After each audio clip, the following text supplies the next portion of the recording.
friends, I really welcome you all to this wonderful webinar and an important topic to be discussed. And this is going to be, very informative because we have got two advocates from Supreme Court of India, and then we have personalities like Rashid ji, who has done a lot of things in the police department. She is very famous and popular police officer. Then we have one mountaineer and a person who is from our forces, the Air Force, the squadron leader, Tulika Rani. So I welcome you all, Mr. Avnish Bhatt, professor from FI University, Advocate Priyanka Singh from Supreme Court, Advocate Mr. Kushal Kumar from Supreme Court, and Dr. Rajshri Singh, IPS officer from Gurugram, and squadron leader Tulika Rani, and myself, Dr. Arjuman Zaidi. I'm National President for Human Rights India. I'm also head of UP and Uttarakhand for United Nations Global Compact Network India. We are working to promote UN SDGs, UN Sustainable Development Goals. Also, we are promoting the UDHR, United Nations Universal Declaration of Human Rights.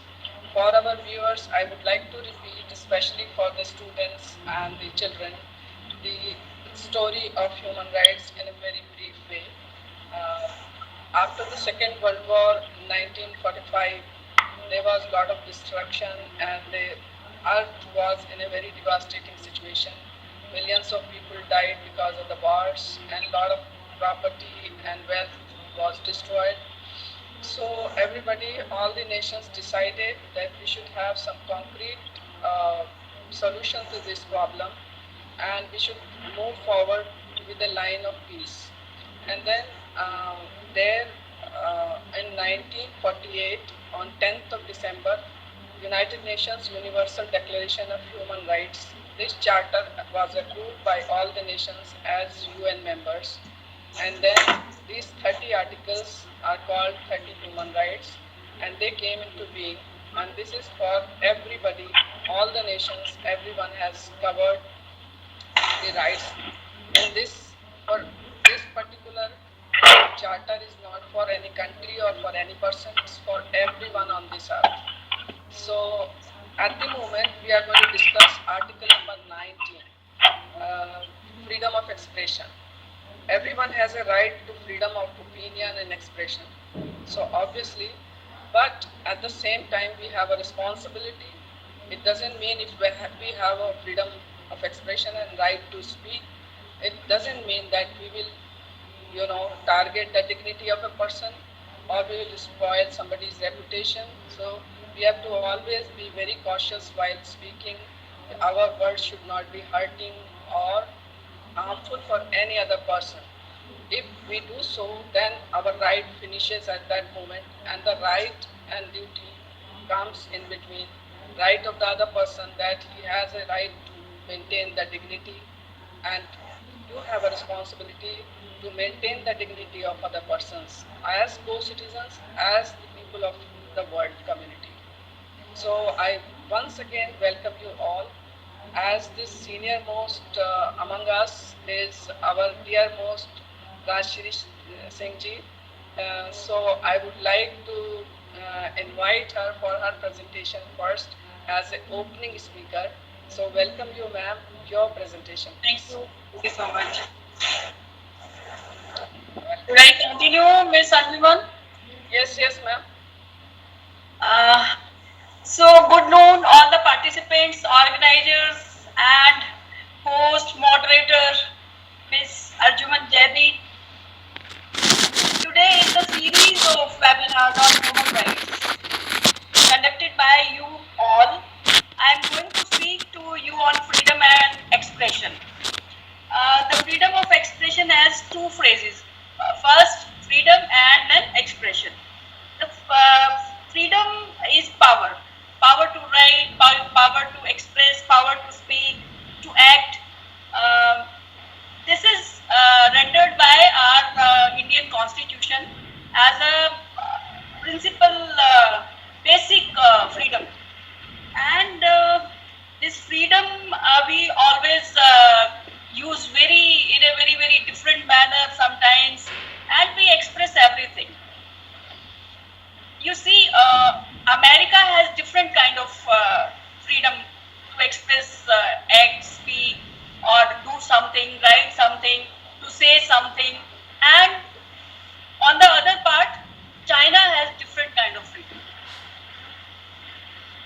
very limited one. And you have in India, it is, I think, the medium way. We all have freedom of expression, act, play, write something on somebody, on everybody, and that is up to the extent that sometimes we cross our limits. So later on, it was thought that we should have some restrictions on it. You know, जो India में बोलने की, विचारों की अभिव्यक्ति, क्योंकि इंसान जब पैदा हुआ, he started from howling and growling status. बोलने का उसको कोई भाषा नहीं थी उस वक्त, लेकिन तब भी वो बोलता था, एक्सप्रेस करता था, शाउट करता था, उसकी भावनाएं जो है वो प्रकट करता था. आज भी जब एक भाषा, एक शैली, एक बोलने का तरीका जो बचपन से हम सीखते आए हैं, उसमें हम सारी विचारों की अभिव्यक्ति के साथ साथ हर चीज को एक्सप्रेस करने का हमें पूरा ज्ञान है, और इस ज्ञान के साथ हम आगे बढ़ते रहे हैं. चाहे वो फ्रीडम जो है वो प्रेस को हो, कॉमन पब्लिक को हो, या ऑफिसर्स को हो, या हमें कोई चीज, किसी चीज की नॉलेज लेनी है, गवर्नमेंट क्या कर रही है वो हमें जानना है आरटीआई के थ्रू. ये सारे जो फ्रीडम है ये इसीलिए दिया गया है कि कोई भी एक जो मतलब अपनी जो है मनमानी इच्छाएं पूरी ना कर सके, जो अपनी मनचाही, जो अननेसेसरी किसी के ऊपर ना थोप सके, दूसरे भी उसको रिएक्ट कर सकें. ये विचारों की अभिव्यक्ति बहुत जरूरी है, खास करके एक डेमोक्रेटिक कंट्री में. Democracy means you have a right to express your feelings, your thoughts, your whether in writing, in actions, or by any other mode. So, freedom of expression is an holding pillar of democracy.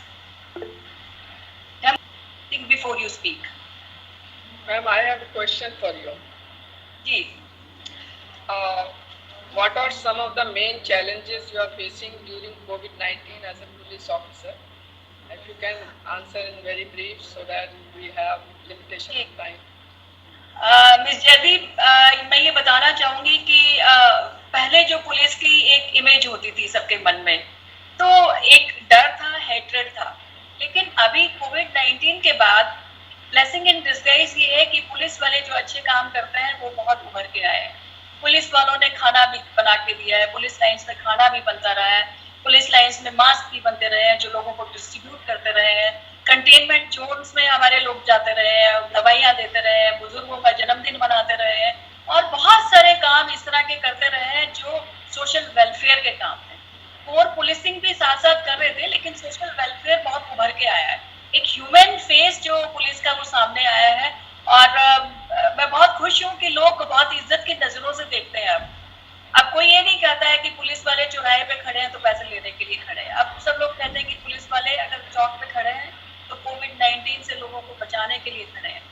और क्योंकि miss जयदी, आप जानते हैं कि police वाले बेचारे ज्यादा पढ़े लिखे नहीं होते हैं. जो हमारे लोअर लेवल के जो एम्प्लॉयज होते हैं, जो काम करने वाले कर्मचारी, पुलिस कर्मचारी, उनको ज्यादा पता नहीं होता है. लेकिन दिल और जिगर देखिए कि पीपीई सूट तो डॉक्टर्स पहनते हैं, हम तो वो भी नहीं पहनते हैं, क्योंकि इतना पीपीई सूट है ही नहीं देश में. ना उनको सैनिटाइजेशन का पता है, ना उनको how to protect yourself with from the कोविड-19 ये भी नहीं पता है. लेकिन कैसे एक बहादुर की तरह कूद पड़ते हैं जंग के मैदान की तरह कि भाई हमें इस जो है इस कोविड-19 से निजात दिलानी है, सब लोगों को बचा के रखना है. एक ये मोरल रिस्पॉन्सिबिलिटी जो हम लोगों की थी वो हमने बखूबी निभाई है. और आगे भगवान ना करे कि देश को कभी ऐसी जरूरत पड़े कि कोई और वायरस आए और हम लोग उसका शिकार हों, तो सब लोगों को हमने जो है सोशल साइट्स पे गाने गा के, मुस्कुरा के, संदेश दे के, मैं भी पूरा टाइम लगी रही हूँ. आपने मेरी वीडियोस जरूर देखी होगी. तो ऐसे में एक मोरल रिस्पॉन्सिबिलिटी जो है हमारी जो बनती थी एज ए ह्यूमन बीइंग, वो हमने भरपूर भरपूर निभाई है और बखूबी निभाई है, और उसमें हमें सफलता भी मिली है। लोगों को समझाने में, हेलमेट लगाइए, मास्क लगाइए, ज्यादा घर से बाहर मत निकलिए, आप 2 गज की दूरी बना के रखिए, सोशल डिस्टेंस के साथ साथ आप, मैं ये कहूंगी कि जो है फिजिकल डिस्टेंसिंग, क्योंकि आप ज्यादा देर हम सोशल डिस्टेंसिंग नहीं कर सकते हैं, लॉकडाउन चल रहा है, तो physical distancing is must. Please take care of yourself. और क्योंकि दिस इज रेनी सीजन है, ह्यूमिडिटी है, तो ये वायरस काफी देर तक हवा में रहता है, लगभग 30 मिनट तक। तो अभी वैसे किसी को कुछ क्लियर आइडिया नहीं है इस बारे में, लेकिन फिर भी एहतियात में ही बचाओ, एहतियात बहुत जरूरी है। सब लोग अपना ध्यान रखेंगे, कोविड-19 से बचेंगे, और इंशाल्लाह हम 2021 में बहुत आसानी से चले जाएंगे। Thank you very much, Dr. Ashri ji, and for this beautiful presentation and a very thoughtful concerns about COVID-19. And we really salute police officers like you and the policemen who are engaged in the duties of COVID-19 and the protection of the people of India. So we really salute your services and you and your team. And I keep looking on your page, your activities, what you are doing, providing people who are needy, and a lot of other activities. So really, I admire that. Thank you very much. As a note of your presentation, it's really very important that all of us at the same time expressing our views, we have to keep that in mind, that we are not hurting anyone or we are not defaming anyone by our expression. That we have to keep that in mind, because this carries some restrictions also, this article. So thank you very much, ma'am, for your presentation. Now I would like to invite Mr. Kushal Kumar. He is a young advocate from Supreme Court and he has done a lot of activities. He is socially very ignited and very enthusiastically participates in all social activities. So he is part of our team and he is a very nice gentleman, and I welcome him, and I request him to brief about him as an introduction, a very brief, and then he can go ahead with the presentation. Pleasure, ma'am. Pleasure is all mine, ma'am. I'm very grateful that I am sharing such a dice with such eminent dignitaries, ma'am. Ma'am, I am a practicing lawyer in Supreme Court and High Court and the other jurisdictions of India. And I have been associated to very pro bono cases. I am doing a lot of social activities. I have been associated to a lot of webinars, a lot of NGOs. And even I am working on ground that I can help all the general public, and they can give what I have in myself to them.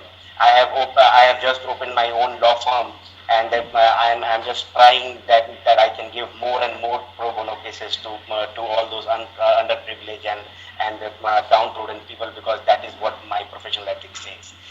Right, ma'am. And if I brief about something that I think the freedom of expression is about, then just few days back I was associated to that ISKCON matter. If you all know that one stand-up comedian, I will not take her name, she tried to abuse and tried to defame this ISKCON organization. So I was the one who was looking about that matter, and even at that point of time I had a webinar on this freedom of speech and expression, and where I particularly said that what are the limitations and what are the reasonable restrictions that everybody should have when anybody is expressing themselves. See, for me, if I talk about what freedom of expression is, ma'am, I think that freedom of expression is self-fulfillment of oneself. I think that when somebody want to express himself in terms of opinion, in terms of free and fair opinion, if whether they want to criticize the government, whether they want to criticize an organization, whether they want to criticize any authority, even see we utilize this freedom of expression to criticize the police authorities also. We use this freedom of expression to criticize anybody, right? But but would he come to our home and they say that what all you are doing is wrong, because at that point of time we say that that Article 19 gives us that right, that we have to give our opinions freely, and we are here to for this freedom of speech and expression. See, what is the difference between freedom of speech and expression is, see, what I feel that all the animals who are in existence in this world, they only have a right to express. But when it comes to human being, they have a right to speech, and they have a right to express also.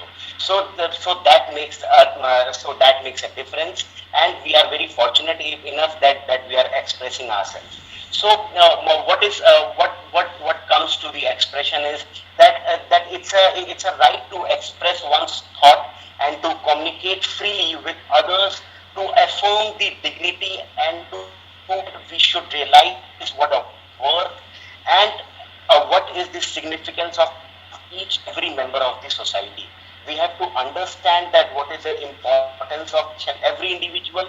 We have to understand that what every individual rights are not infringed, and we have to understand that what the realization of full human potential is. So I think that the realization of full human potential is the freedom of expression, the freedom of free opinion, the freedom what we utilize through media, broadcasting, through works of art, through social media, or through digital platforms. See, when it came in 1948, the United Nations Declaration, it is as in the starting of this webinar, Ms. Jadi said that it is for everybody who is in existence in this universe, right? So freedom of expression is something which is everybody's right, but it involves reasonable restrictions too. I say that any right, not even the freedom of expression, any right which exists in this world, that is a qualified right. That is not absolute right. See, for example, if a teacher goes to a classroom, then she should understand that what she has to say, what she has to express, and what is freedom of expression, and where it comes to unlawful discrimination. One she go to the classroom, and she does not discriminate between the other students, irrespective to the caste, culture, or any religion. So see, that is not a general rule. The most important part of freedom of expression is everybody has to understand their moral values, because moral right is not defined anywhere. Moral right is something which each and every individual, not in India, but every individual in this world has to understand that we have a moral right in ourselves, that we should not hurt anybody, we should not hurt anybody's sentiments, anybody's religious sentiments, anybody's belief, and once we are hurting anybody's sentiment, then then at that point of time our freedom of expression stops, and their freedom of expression comes in, that yes, you are wrong, and whatever you are doing is wrong. In today's scenario, I will specify my point that freedom of expression is a very wider definition. Every individual can define freedom of expression in their own way. It is not important that what is free for you, what is a free and fair opinion for you, should be a fair opinion for the other person whom you are telling to, or anybody who is hearing to your opinion. So you say that you are utilizing your freedom of expression, but that is not necessary that the other person should realize that is a fair speech, or that is a free speech.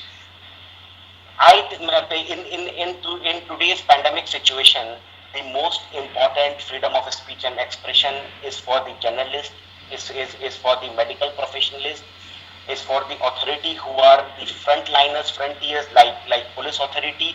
They have to understand, and we have to understand, that the freedom of expression in today's world in the post-pandemic era and the pre-pandemic era depends and are most valuable to these professionals. Because see, if media criticize the government on any policy, then they are restricted. We can see what all it is happening in today's world. If police criticizes that see we don't have any PPE kits, or we are not getting some necessary equipments to fight this COVID-19 situation, then even they are asked that they are wrong from the government side, because you cannot come openly and you cannot criticize the government. But what I think that that in this situation, every authority, every single authority, especially the medical professionals, especially the journalists, the frontline warriors like police authorities, or the NGOs who are facing this tight situation from front, and even they are feeling. Yes, that's very true. That's very true. That is Thank my you very much. Yeah. That's really awesome, and you have given quite bit insights and very nice overview about freedom and expression. That is right. That it is qualified, but not absolute. This is correct because it carries restrictions. See, there are 30 human rights, but at the same yes. time, among those 30 rights, we have one responsibility also, right number 29. Yes. So we cannot forget, with every right we have a responsibility as well. So that carries a responsibility that you have to maintain the law and order, and you have to maintain the dignity of that right. It doesn't mean that you have freedom of expression, that means you will say anything to anyone. And Yes. at the same time, it should be regulated by the government of India. I hope government will think about it, that this freedom of expression need to be regularized on the social media platforms and digital platforms. Yes. That's very true. And because 100% true, this might be a threat to the security of the country and to the individuals. So thank you very much, Mr. Kumar. And I have a question for you, which you will reply Please, ma'am. very briefly, because we are running short of time and there Please, are so ma'am. many other Please. speakers. Yeah. Uh, what has been the most challenging case you have encountered in terms of fighting for freedom of expression in your career? See, ma'am, it's a very broad question, right? Because when you are working in the appeal courts, when you are working in High Court and Supreme Court, then most of the matters we do is on writs, right? And when you are working on writs, then you are directly working on the fundamental rights. So if there is a case in Supreme Court, there is a public interest litigation, or there is there is any case for the infringement of right of any individual, any media, any press, that is in the appeal courts only, because the appeal court has the jurisdiction for this writ jurisdictions. See, if I say what is the most important challenge, what I am facing and I have faced, that to represent the underprivileged and to represent the downtrodden people of the society. Because when you are doing a pro bono case, then you have to be very much professionally strong, and you have to be very much ethically strong, that what all you are doing for the other cases, you have to do for them. Because when you are fighting for an indigent person, when you are fighting for a person who don't have any sort of such monetary assistance with them, but still you are fighting for them with all your efforts, then I think that is the most important challenge. You cannot particularize the challenges, because every case has a different challenge, and every person comes with a different challenge. But when you are fighting for somebody who cannot pay you, then that is a bigger challenge, because you have to be professionally, ethically strong, that you have to give your best to that person. Yes. Yes. Yes, that's very true. To do all such things, you need to be very strong morally, and you should be a person who is really socially ignited. So thank you very much, Mr. Kumar, for this beautiful presentation. Grateful. Now, without Grateful to wasting share any with all of further time, I will invite our dear Tulika Rani, who is from from our own city, Lucknow. Presentation, ma'am, and briefly introduce yourself first, and then I want your presentation. Good afternoon. Thank you so much, ma'am, for giving me an opportunity to speak on this platform. For my introduction, I would say that I have been in Indian Armed Forces, Indian Air Force for 10 years, and I had the privilege to be associated with air traffic controlling as well as an outdoor training instructor. I had the opportunity to train young upcoming officers in military craft, including India's three first female fighter pilots. So that was a blessing for me also to learn from them and to see their transformation. In addition, I have been a mountaineer and I have done 23 mountaineering and trekking expeditions around the world. Also, I have the privilege to be the first woman from Uttar Pradesh to climb Mount Everest, as well as the first Indian woman to climb the highest volcano of Asia, Mount Damavand in Iran. So I'm also involved with a lot of social activities as I'm the spokesperson of Bhutpurva Sanisthan at the Servicemen Federation, as well as the brand ambassador of GRDS Society, which imparts educational coaching to underprivileged children, including the free coaching to girls. So that's all about me. I have also a lot of interest in environment preservation as well as promoting the concept of one humanity. So that's about me.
should start this practice that everyone, every member of our family should be heard properly.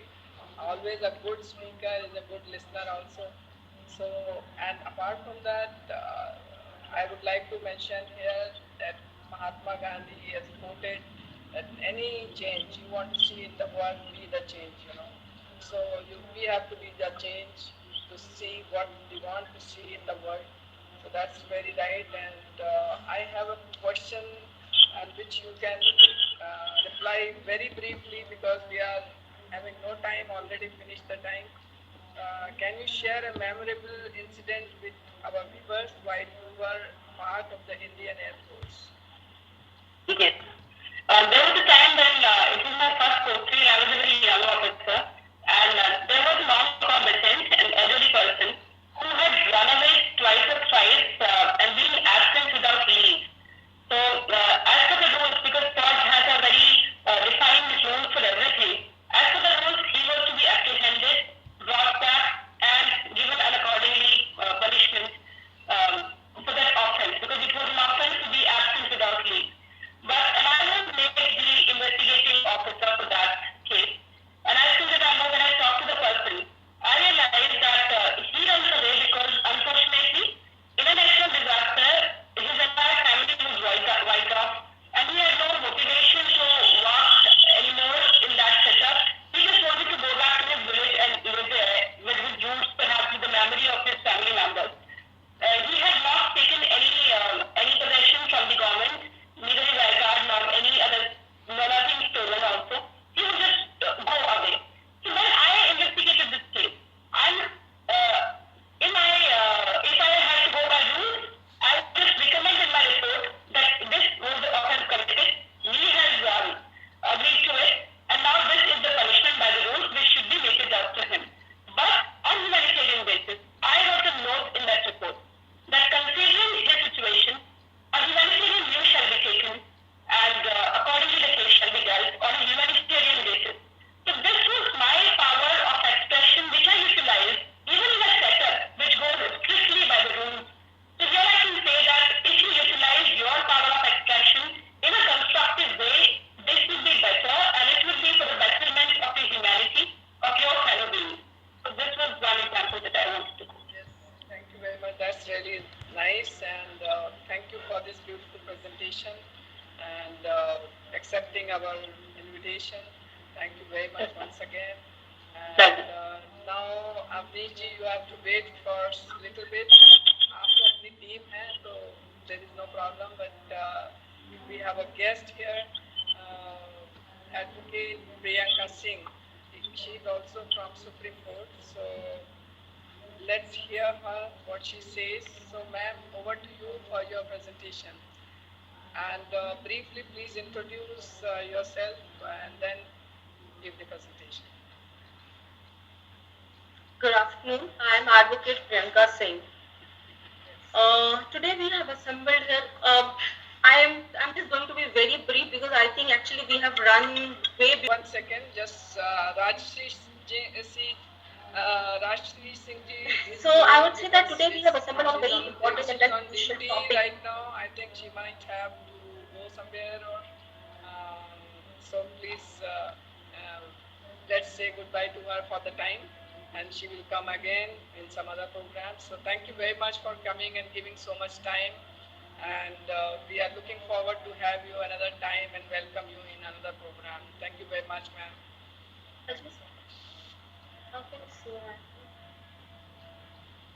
Yes, ma'am. Okay. So what I was saying, we have assembled today on a very crucial topic, United Nations Sustainable Development Goals. United Nations has established 17 goals. Now the question is why it is called United Nations Sustainable Goals. It is called Sustainable Goals in the layman terms. If I explain it, how to sustain the development or goal achieved. Because United Nations is not looking for achieving the goal. Like see, for example, we take that there is a minimum development goal set for the nation or individual. The nations achieve it for one nation or a certain set of individuals, and then we don't sustain it. The point is sustaining, and sustaining the development goal is very, very big task. asking, it's a Herculean task, we can say. Now the question that we should ask, why these goals are created in the first place? Why? What is the need of the Sustainable Development Goals? So the United Nations Development Goals were created with the intention of working toward a healthier, happier, and more sustainable future on a global scale. The UN based the United Nations based the goals on existing documents like the Universal Declaration of Human Rights, which outlines the basic opportunity that every human should get. These are the basic opportunities like right to livelihood, right to have a decent life, life to work, life to live, life to earn, and obviously right to freedom of expression. All of the goals describe issues that impact the entire population of the world and are universally important to maintain a sustainable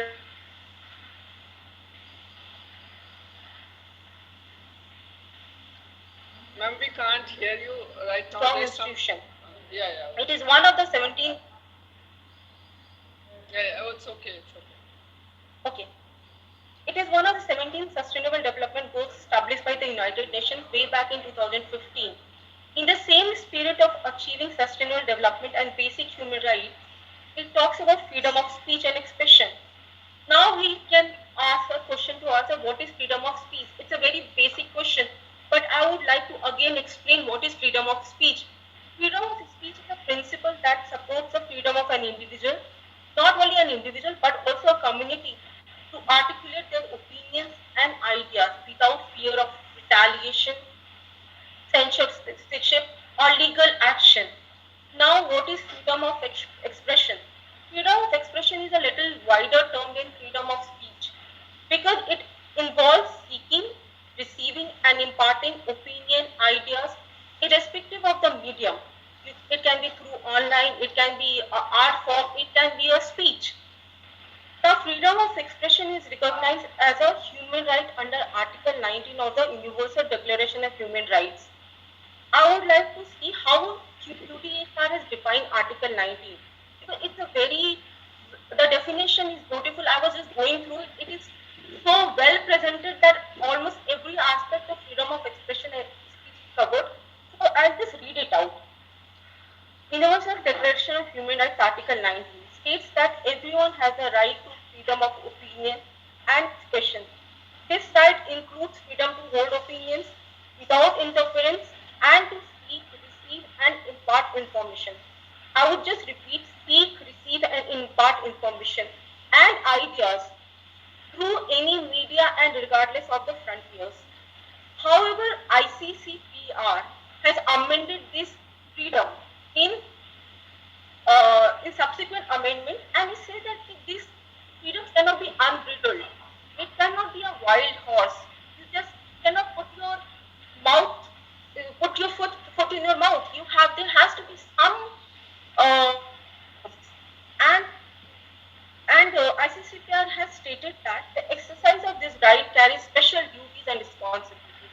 The term that the ICCPR has used as special duties and responsibilities. What are these special duties and responsibilities? These special duties and responsibilities are normal human consideration that I have to respect someone's reputation. I have to respect national security. The normal common thing which we have to respect when we are staying in a family, we have to respect certain our family members. Similarly, when we speak, we have to respect human emotion. We have to respect national security. We have to respect copyright infringement because that is the form of someone's expression to protect the community, or even when we have to protect the respect of one particular individual. On that note, I think I would just conclude. Yeah, thank you very much, ma'am, for this informative presentation. I have a question which you can answer very briefly because we are having another speaker waiting since long and the time is also over. Have you ever faced a case where freedom of expression of a woman was being infringed upon? Uh, Ms. Jadia, I would not say that I have personally faced, but yes, I have seen. As a lawyer who is working extensively for women rights, yes, I have seen it many a time. See, let's start with from a woman childhood. When a woman when you go to, say, not only in smaller towns, but when you go to a lot of societies wherein a woman voice something, she's hushed up, saying that you are not a boy. Hi, aisa karega, you can't do this. She grows up and she wants to marry a man of her choice. And again, she's ostracized. We know about a lot of system wherein they are chased like animals and killed. Many a times these females have approached me. We have approached High Court. We have moved writ petition for their protection. But there's a time limit. There's a time when they can stay in this shelter home, this protection home. The moment they go out, they are hunted and they are killed. Examples are numerous. The third scenario of the basic fundamental right, which is a part of fundamental is right to property. Do we really think that a woman has a right to property? No, it is presumed that she would not ask. She will not get a share. Certain circumstances wherein the situation is so compelling, like she is unmarried, she is sick, or she is divorced, she cannot ask. And when she is asked in court, people will ask me, Are, what kind of girl she is, what kind of client you are having. She is asking for property. She is not respecting the relation. Why she only has to respect the relation? Why can't she automatically get a share of the pie? So these are numerous scenarios wherein I say that freedom of expression, freedom of speech, and freedom of basic rights are still a distant and far-fetched idea for female in general. Thank you so much. Yeah, thank you very much. You are correct that it's high time now that people should consider women equally, and there should be no discrimination of caste, gender, and breed. So let's all honor that. And thank you very much for this wonderful, awesome presentation by you. And now our own Amnishji is waiting. So, and then go ahead with the presentation. Thank you very much. Thank you to Dr. Zaidi for inviting me for this session. And at the outset, first of all, I would like to extend my greetings of the day to Squadron Leader Tulika Rani, Supreme Court Advocate Kushal Sharma, and Supreme Court Advocate Priyanka Singh, and ma'am has left already, IPS officer. So thank you everyone for joining the session. At the outset, I would like to introduce myself as Dr. Abneesh Bhatt. I am a faculty at Problem indeed. To begin with my presentation or speech, there are a lot of questions comes into my mind since one hour. That why this concept, why we were debating on this, why we were advocating the concept of freedom of speech and expression, and why it is so relevant, why it is so important that it should go to the community that yes, there is a freedom of speech and expression, pros and cons, and the importance. So we must understand the root cause of the freedom of speech and expression. So why it matters? Always there is a question that why it matters. Now we must understand that without free speech, there is no enjoyment of other rights. Excuse me? Yes. Ma'am, whether I am audible? Yeah. Am I audible clearly? Yes, sir, we can hear you. Am I audible clearly? Yes.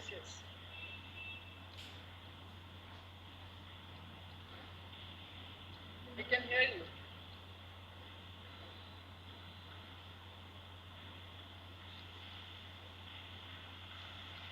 Hello? Ma'am, am I audible? Clearly? Yeah. You are audible. All right. So always there is a question comes. Okay. So that's why I need to bring the matter from the root cause. That why freedom of speech and expression matters. What is the relevancy of this matter? So we must understand that without free speech, other rights are not possible.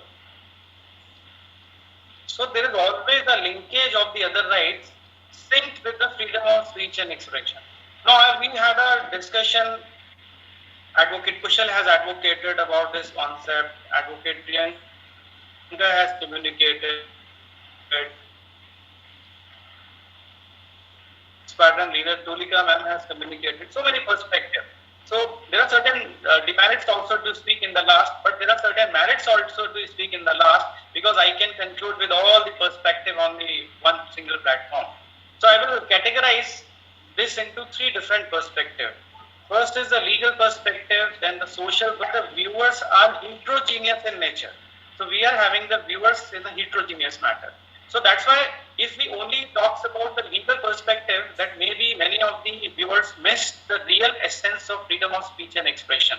Now to begin with, the starting phase, it comes from the concept of the Universal Declaration of Human Rights, which is one of the evolution from the United Nations Organization. Now if we check the word, the Universal Declaration, so it's universally declared. So universally declared doesn't categorize anyone into segments. So it is universally applicable to all the countries applicable. Now the legal perspective, few of the legal perspective has already been communicated. Few I would like to bring to the notice, like it is Article 19, Universal Declaration of Human Rights, International Covenant of Civil and Political Rights, Article 10, European Commission of Human Rights, Article 13, American Constitution of Human Rights, Article 9 of African Charter of Human Rights and People's Right. At the same time, we always talks about the Article 19, but at the same time, the other side of a coin, that is the hate speech, the defamation part, also we must bring into the notice. That is, the hate speech is also considered under Article 20 of the United Nations Covenant of Civil and Political Rights. Also, defamation and hate speeches are always under the scanner, which is also provided under United Nations Human Rights Committee 2011 in para 27. So all these aspects also we must communicate. Now, how this begins? Now, if we see Article 1 of Universal Declaration of Human Rights, it states as, and I quote, all human beings are born free and equal in dignity and rights. Now, this is the sole basis of all the other rights. Now, if I read again, all human beings born free, equal in dignity and rights. Now, I am having some contrasting views on that. Now, our eminent speakers have already communicated that the cell phone, the media. Now, if I categorize into social perspective, what about the freedom of speech and expression of children, of old age, of women, of men, of handicap, of prisoners? If we go into the roots, if we go into the base of the society, then we can find there are a lot of gaps. We all are educated. We are PhDs, Supreme Court advocates. We know the things. But whether we have checked that in the rural areas, whether they are aware of this kind of rights, whether are they aware that there is a freedom of expression? What about the child who want to communicate the truth to the parents? So many times I see personally there is a cruelty on children by the parents itself. Whether they promote this freedom of speech and expression in every perspective. What about the prisoners who want to speak at times? But we always press the views. What about the old age who want to communicate something or anything to their children? So there is always a contrasting view. Now, this is one of my suggestions, that we need to sensitize this matter. That freedom of speech and expression, as we belong from the educated community, we all are aware of this. But actually, if we go to the rural areas, if we go to the other segments of the society, they are not aware of any kind of these rights. They are not aware of United Nations Organization. They are not aware of Universal Declaration of Human Rights. We can say there is a hate speech. We can say there is a defamation. We can say the press have stretched the limits. But at the same time, whether we educate the people that this is your limit, whether we educate the community, we always communicate that okay, this is the freedom of speech and expression. but whether we communicate that this is a limitation, till which part you can stretch your freedom of speech and expression. And that's why, because of this contrasting aspects, that's why there are cases in the courts, because of the lack of education, which I feel.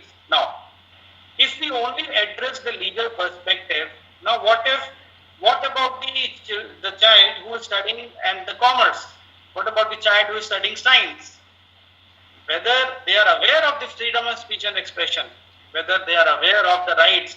So I say, being from the academic fraternity, they are not aware. So it is our responsibility, it is our duty, being from the youths. So we must sensitize this perspective.